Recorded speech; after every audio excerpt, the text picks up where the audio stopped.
Well, hey, good morning, everybody. It is good to see you this morning. I decided to throw on an extra fleece and come outside on my back deck. It is a beautiful morning, but it is just a little bit chilly, but it was worth it. And pretty excited because there's actually going to be sunshine today. So sunshine is always a good thing. Hey, Allie, good morning. Good to see you. Jim, Becky, Megan, Dickey. Megan Dickey, our incredible Upstreet director at LifeHouse. Good to see you, Megan. Glad you guys are joining us. Hopefully somebody's going to get outside. Mallory, good morning. I just couldn't resist. I know it's about 32 degrees, but I am so pumped to see sunshine today. Why I'm thinking about yesterday, hey Lisa, yesterday was actually April Fool's morning candy, and I was up early. Nikki, Lane, good to see you all. Man, it's so good to just connect with everybody this morning. And Dawn, how you doing? So I'm up early, April Fool's yesterday. I don't know how you interacted with April Fool's, but my mom comes out and she has this distressed look. She looks like she's half asleep. And, I've been talking about she's got this little Cocker Spaniel dog. And she says, Matt, the dog got really sick last night and threw up all over the bedroom.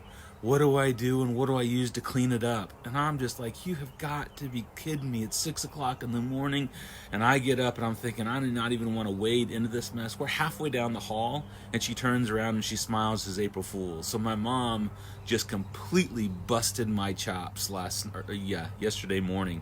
So if you pulled a good April Fool's or someone pulled one on you, maybe you ought to share that with someone. That was pretty funny.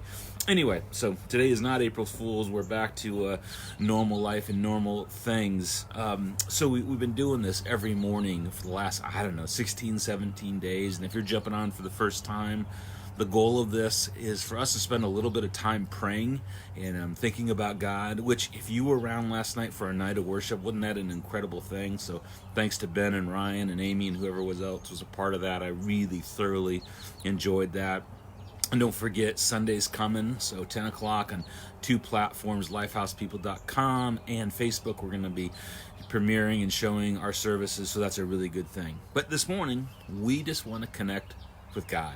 We're all entering into our day, whether it's really crazy or going to be, because we all have different spectrums we're facing right now. We want God to be in the center of it.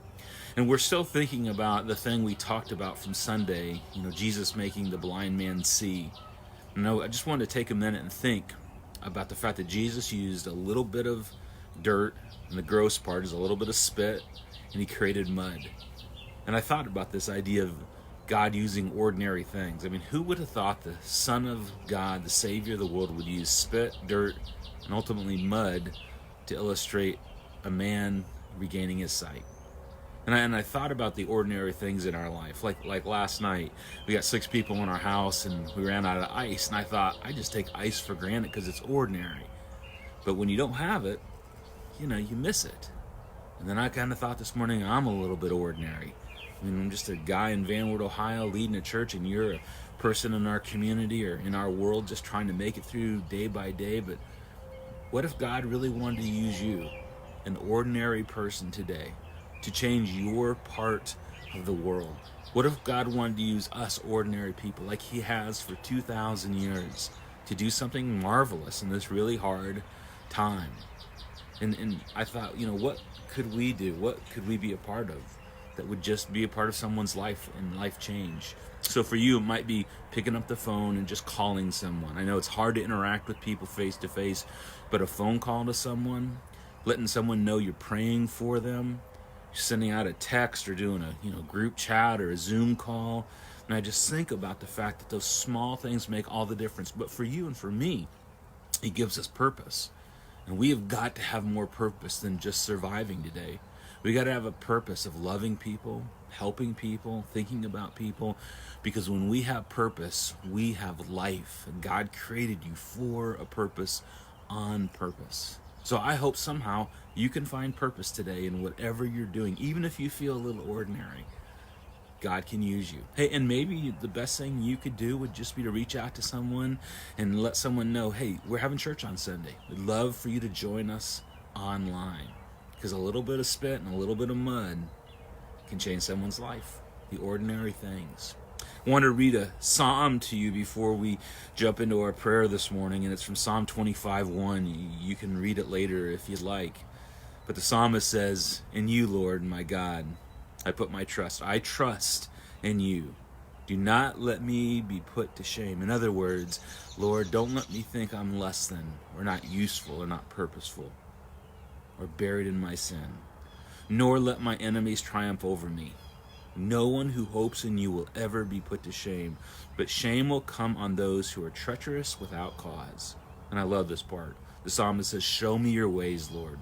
What a great prayer for us. God, just show me your ways. Lord, teach me your paths. Guide me in your truth and teach me. For you are God, my Savior, and my hope is in you all day long. So today we're going to find hope and purpose in the small things, in the ordinary things. We're going to use them to love God, love people, and be loved in the same way.